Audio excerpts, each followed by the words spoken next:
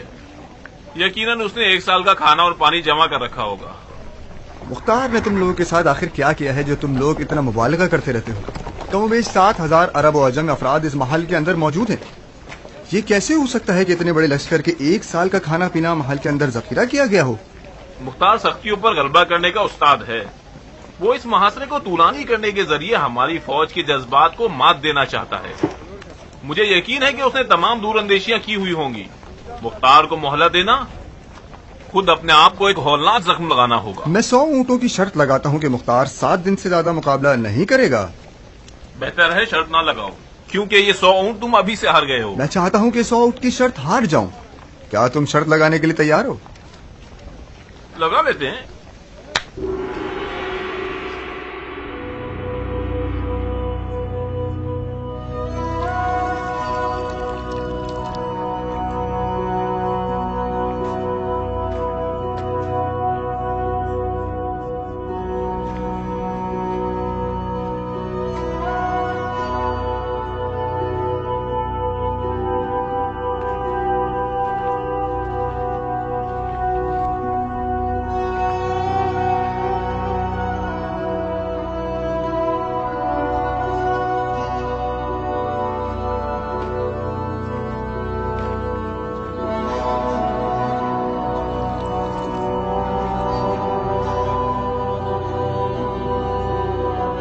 یہ تو صرف ہونٹوں کو بھگو سکتا ہے بھائی. اس پانی سے نہانا نہیں ہے بہادر. مجھے اتنا تو مضبوط ہونا چاہیے نا کہ اپنے دونوں پیروں پر کھڑے ہو کر اپنی تلوار کو سنبھال سکوں. کیا تمہیں نہیں معلوم کہ کیا ہوا ہے؟ سب معلوم ہے. بے غیرت دشمن نے ہم پر پانی بند کر دیا ہے تاکہ ہمیں تکلیف دے دے کر مار ڈالے. اس تکلیف کے بجائے ہم لڑ کر پانی کیوں نہیں کھلوا لیتے؟ تم ہوش میں تو ہو؟ سر اٹھا کے ذرا دیکھو دروازے کے باہر کیا عالم ہے. ہم کس طرح سے تلواروں کے سمندر پر حملہ کر کے پانی کھلوا سکتے ہیں؟ میرے لیے تلواروں کے سمندر پر حملہ آور ہو کے فخری حالت میں مرنا اس محل میں گھٹ گھٹ کر زندہ درگور ہو جانے سے کہیں زیادہ بہتر ہے. آخر یہ کیسا مقابلہ ہے؟ کس معجزے کا انتظار کیا جا رہا ہے؟ مجھے کیا معلوم. یقیناً کوئی امید ضرور ہوگی، جبھی تو یہ لوگ مقابلہ کرنے پر ضد ہیں. کوئی امید نہیں ہے، کوئی نہیں. کوفے سے موصل تک کتنے دن کا فاصلہ ہے؟ کتنے دن کا؟ 1 مہینے سے اشتر کے بیٹے کے آنے کی باتیں کر رہے ہیں یہ لوگ. آخر کہاں ہے وہ؟ اس طرح کی باتوں سے اپنے جہاد کا اجر ضائع مت کرو.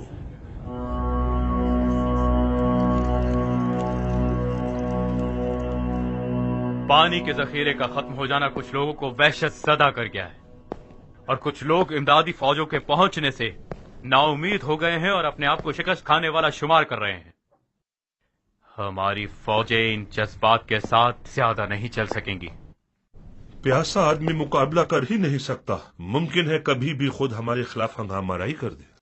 یہ جو ذخیرہ آب ختم ہونے والا ہے یہ ایک ناقابل انکار حقیقت ہے. ابراہیم اشتر اور جدلی کا آنا بھی احتمالی ہے، حتمی نہیں ہے. امیر مختار نے انہیں کوفے کی طرف بلایا تو ہے، اب وہ لوگ پہنچیں یا نہ پہنچیں یہ خدا پر چھوڑیے، مگر مجھے پورا یقین ہے کہ جیت ہماری ہے. اس کا تجربہ میں نے مختار کی رکاب میں حاصل کیا. پچھلے حصار کے تجربے کو مت بھولیے. خدا کی قسم اس معاشرے میں جو مختار کے قریب ترین افراد میں سے تھا، مجھے بھی پتا نہ تھا کہ اس کا کیا ارادہ ہے. دیکھا آپ نے، صفحہ تقدیر پلٹ گیا. یہ توقع مت رکھیے گا کہ مختار اپنے جنگی نقشے اور تدبیریں سب کو بتا دے گا، اور یقین کر لیجئے کہ ہمارا طویل مقابلہ دشمن کے لیے نقصان دہ ہے.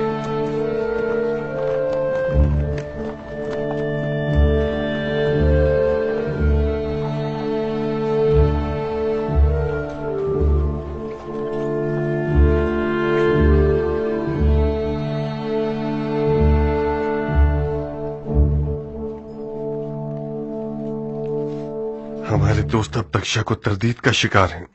آپ کے سخن کی ضرورت ہے ان سب کو. لب کھولیے امیر. شک و تردید اور خوف